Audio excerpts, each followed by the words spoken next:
رانا احسان افضل صاحب، بلکہ میں آپ کو آئی تھنک یہ بلاول بھٹو صاحب کی جو ٹویٹ ہے یہ بھی آپ دیکھتے چلیے گا کہ انہوں نے تو یہ باقاعدہ ٹویٹ بھی کی ہے کہ یہ کیوں یہ نہیں کیا جا رہا. We welcome the federal government decision to announce climate and agricultural emergency following People's Party's demand. However, the federal government has still not announced relief through the Benazir Income Support Program for flood-impacted districts, especially Gilgit-Baltistan, Pakhtunkhwa, Punjab, and especially south of Punjab. This is despite Shehbaz, unhone tag kiya hai, PM Shehbaz Sharif having told me personally it would be done. Finally, the delay by the government to initiate their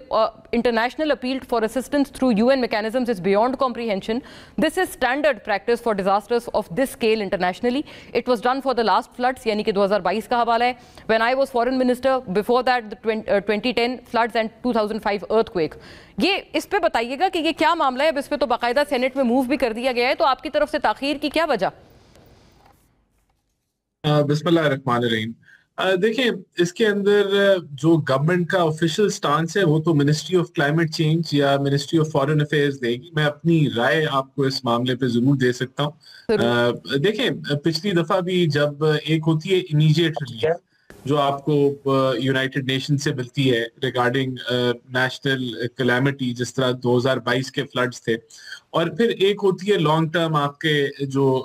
جس طرح پچھلی دفعہ کوئی $11 billion کی pledges آئیں جو کہ زیادہ تر لونز تھے، اور وہ آپ کو تب ملنے تھے کہ اگر آپ جو ہے وہ ایک تو آپ نے پروجیکٹس اپروو کروانے تھے جو ریہیبلیٹیشن کے حوالے سے تھے، اور پھر obviously وہ آپ نے اس پہ ایگزیکیوشن کرنی تھی اور وہ ٹرانچز آپ کو جو ہے وہ ملتی رہنی تھی. دیکھیں، پچھلی دفعہ بھی جو ہمیں جو جتنی ہم نے اپیل کی، ایفرٹس کی، وہ میرے خیال سے غالباً کچھ چند $100 ملین کی آپ کو امیڈیٹ ریلیف ملی تھی. جب آپ نے بہت اپیل بھی کی، یونائٹڈ نیشنز کے جو ہیڈ تھے وہ انہوں نے دورہ بھی کیا فلڈ افیکٹڈ، تو کوئی بڑی اماؤنٹس نہیں آپ کو دی گئی تھیں امیڈیٹ ڈیزاسٹر کے لیے بھی. تو اس دفعہ اس کے اندر یہ بھی پہلو ضرور ہوگا، and this is my personal opinion, کہ آپ ایک جو ہے آپ اپیل بھی کریں کہ ہمیں امداد دی جائے. اور تو آپ فرما رہے ہیں کہ کوئی خاطر خواہ امداد ہوئی بھی نہیں ڈسپائٹ دا اپیل. جی، میں وہی کہہ رہا ہوں کہ آپ ایک تو دنیا کے سامنے آپ امداد کے لیے اپیل کریں، اور پھر آپ کو $100 یا $200 ملین جو ہے وہ امداد دی جائے، اور آپ کا تو میں سمجھتا ہوں کہ یہاں اس وقت جو حکومت نے ایفرٹس خود کیے ہیں، کوئی 25 لاکھ لوگوں کو ایویکیویٹ کیا اور بچایا گیا، کوئی 18-19 لاکھ جو اینیملز ہیں ان کو بچایا گیا، اور ابھی پرائم منسٹر نے یہی فیصلہ کیا ہے لاسٹ کیبنٹ میٹنگ میں کہ چاروں صوبوں کو کے جو چیف منسٹر ہیں ان کو بلایا جائے گا، اور ان کے ساتھ جو ہے یہ ایمرجنسی کا لائے عمل اس کو طے کیا جائے گا کہ کیسے، کہاں صوبوں کا کیا رول ہوگا، وفاق کا کیا رول ہوگا، اور کیسے ہم اس کرائسس کو مل کے کنسنسس کے ساتھ ہینڈل کر سکتے ہیں. تو میری پرسنل رائے یہ ہے کہ رانا صاحب، آئی ریکال کہ جب گزشتہ ایک ہمارا پروگرام ہوا تھا اس پہ آپ ہی ہمارے ساتھ شریک گفتگو تھے، آپ کو یاد ہوگا اس پہ یہ بھی ہم نے ایک ایسپیکٹ ڈسکس کیا تھا کہ جی پلیز گو اہیڈ. بس آخری پوائنٹ یہ کہ امداد، بالکل ہم امداد کے لیے دنیا کے سامنے ہاتھ پھیلا سکتے ہیں، لیکن اگر دنیا نے آپ کو $100 یا $200 ملین یا $300 ملین دینے اور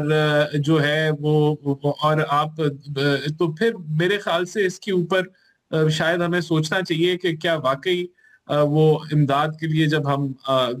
مانگیں گے لوگوں سے امداد یا ملکوں کے ساتھ اپیل کریں گے تو اس کا ہمیں کتنا فائدہ ہوگا اور کتنا نقصان. یہ صحیح بات ہے کہ اس کا فائدہ کتنا ہوگا افادیت پہ، لیکن میں اس پہ آپ اگلے راؤنڈ میں ضرور فرمائیے گا. آپ گزشتہ شو پہ جب آپ بھی ہمارے ساتھ شریک گفتگو تھے، ہم نے یہ بھی ایک ایسپیکٹ ڈسکس کیا تھا کہ پیپلز پارٹی اور خاص طور پہ بالخصوص بلاول بھٹو زرداری صاحب از خود یہ بھی کہتے ہیں کہ اس وقت بھی جو امداد آئی تھی وہ بھی صحیح طرح سے استعمال ہی نہیں ہو پائی تھی، تو ان کو یہ بھی بیسکلی گلا ہے.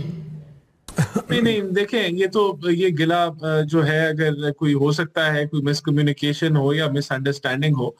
جو این ڈی ایم اے کے تھرو ریلیف دیا جاتا ہے، اور اس کے جو بھی جو امیڈیٹ امداد آئی تھی جو چند $100 ملین کی پچھلی دفعہ بھی تھی، اس کے اندر جو ٹینٹس اور جو آپ ایک کرائسس مینجمنٹ کے اندر جو کاروائی ادارہ کرتا ہے اس میں بہت ایکسپینڈیچر آیا, آپ کا PSDP اسکویز ہوا, آپ نے بہت سارے کام کیے. اور پھر تو دیکھیں جو باقی لانگ ٹرم امداد تھی یا جو فائنینسنگ تھی وہ تو صوبوں کے تھرو ہی ایگزیکیوٹ ہوئی. میں نے آپ کے پچھلے پروگرام میں بھی کہا تھا کہ پروجیکٹ اونرز جو ہیں وہ بھی صوبے ہیں اور ایگزیکیوشنر جو ہیں وہ بھی صوبے ہیں. وہ تو صوبوں کی ہی پرفارمنس ہے کہ انہوں نے کتنے پروجیکٹس دیے اور ان کو کتنے جلدی اور ٹرانسپیرنٹ طریقے سے ان کو ایگزیکیوٹ کیا. تو اسی طریقے سے جو فارن ڈونرز ہیں یا جو ملٹی لیٹرلز ہیں پھر ان ٹرانسز کو ریلیز کرتے ہیں. رائٹ.